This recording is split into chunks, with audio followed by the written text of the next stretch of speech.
Okay, so we have here our problem number 3. So meron daw tayong pipe network consists of pipeline 1 from A to B. So ito class yung figure natin. Pipe 1, ito pipe 1 siya, from A to B. Okay, then at B, at this junction B, meron tayong nakakonect sa junction na to na dalawang pipeline. Ito yung pipe 2, okay, pipe 2 at saka yung pipe 3, where it merges again at joint C. So ito yung joint C natin class, to form a single pipeline, pipeline 4 up to joint D. Okay, so pipelines 1, 2, or 3 and 4 are in series connection, whereas pipelines 2 and 3 are parallel to each other. Okay, so if the rate of flow from A to B, given siya 10 liter per second, so nandito yan, our rate of flow sa pipe 1, so tawagin natin Q1, 10 liter per second, and then assuming that for all pipes class, ang ating F is 0.02. I-determine natin the flow in each pipe. So, determine the flow in each pipe and the total head loss from A to D. So, ang hahanapin natin, the flow in each pipe. So, given naman ang Q1, which is 10 liter per second. So, hanapin lang natin ang Q2, Q3, and Q4. And then for letter B, ano ang head loss due to pipe friction from A to D. Okay? So, the given for pipeline 1, ito yung kanyang corresponding length in meter and diameter in mm.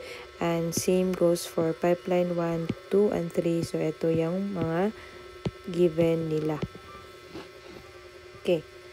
So, this is an example of yung connection natin, yung pipe system natin is a combination ng parallel at saka series. Hindi lang iisa. Now, remember, in our discussion sa parallel and series, pag series, yung discharge are equal and then the total head loss is the sum. So, baliktad. Pag parallel, the discharge is what? The discharge is the sum and the head loss, they are equal. Tama? Check. Okay, so tama. So, apply natin yan dito class. We can make equations para magamit natin in our solution. Okay, so sulat tayo dito ng mga equations.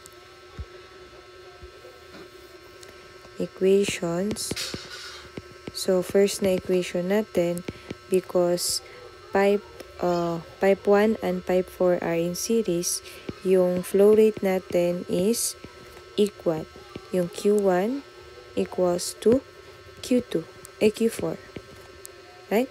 So, ibig sabihin, agad-agad natin makukuha na ang Q4 natin equals to Q1 na 10 liter per second, and pwede na natin yung i-box as one of our answers. Okay? Then next, ang pangalawang equation natin ay consider natin ang junction B.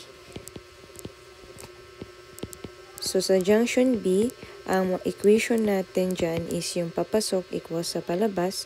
So, ang papasok dyan is Q1 and then ang lalabas dyan, papasok and then ang lalabas is Q2 at saka Q3.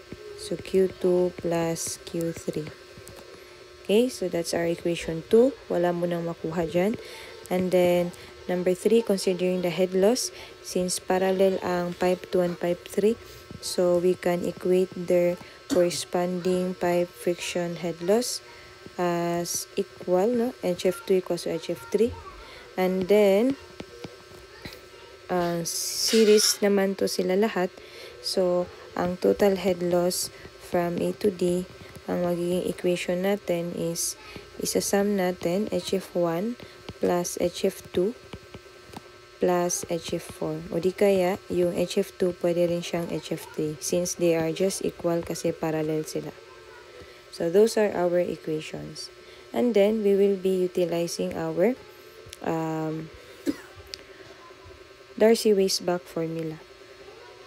So Darcy-Weisbach formula, HF equals to 0.0826 FLQ squared over d to the 5. d to the 5. So, isolve natin yung bawat HF. Unahin natin yung HF1. So, ang HF1 equals to 0.0826. Ang F natin is 0.02. Ang length natin is length 1, nandoon sa table, 3,000. And then, ang L natin is, ayun yung L. Then, ang Q natin, given naman na 10 liters, gawin lang nating cubic meters. So, 10 times 10 to the negative 3. I-square natin, all over, ang diameter natin is 0.2 raised to 5. Try daw natin to kung mag-equal siya. Equals. Hindi naman niya ma-equal. Okay. So, using your calculator, ang lalabas dito is 1.549 meters. Okay. And then, we proceed. HF2 na naman. So, 0.0826 times ang F natin na 0.02 times ang length niya is 2,200. And then, yung Q niya, hindi pa natin alam. So, let natin yan as Q2 squared all over ang diameter 0.3 to the 5. So, isimplify natin yung mga pwede lang isimplify. So, ang matitira is 1495.638. So, Q2 squared. That's our HF2. And then, HF3 naman. So, 0.0826. Ang F natin is 0.02. And then, ang length niya is 3,200. And then, Q3 squared. All over diameter na 0.2 to the 5. And lalabas dyan is 16,520 Q3 squared.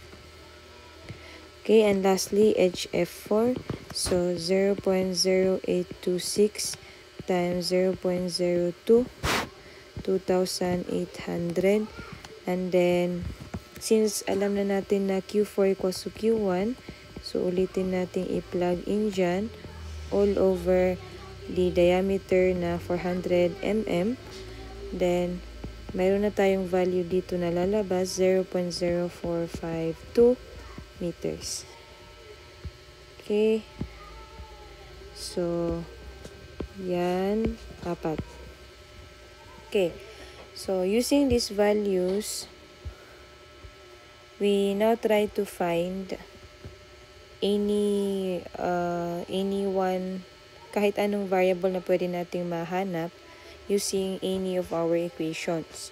So, unahin na lang natin, why not i-equate natin ito, yung dalawang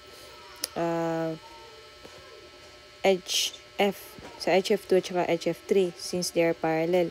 So, using this one, ito at saka ito, equate natin, 1495.638 Q2 squared equals to 16,520 Q3 squared.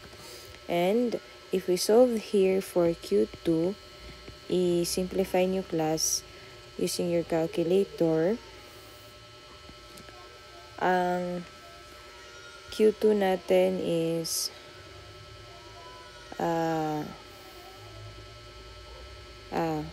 ikuha na lang natin. I-square root muna natin para square root natin. So, ang lalabas dito 38.673. Paki-check lang. Q2 equals to 128.53 Q3.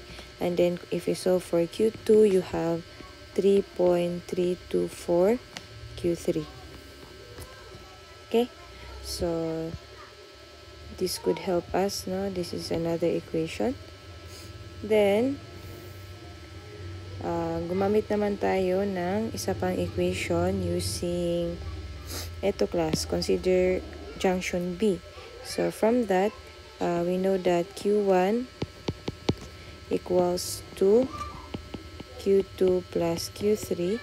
So Q1 natin is 0.01, right? 0.01.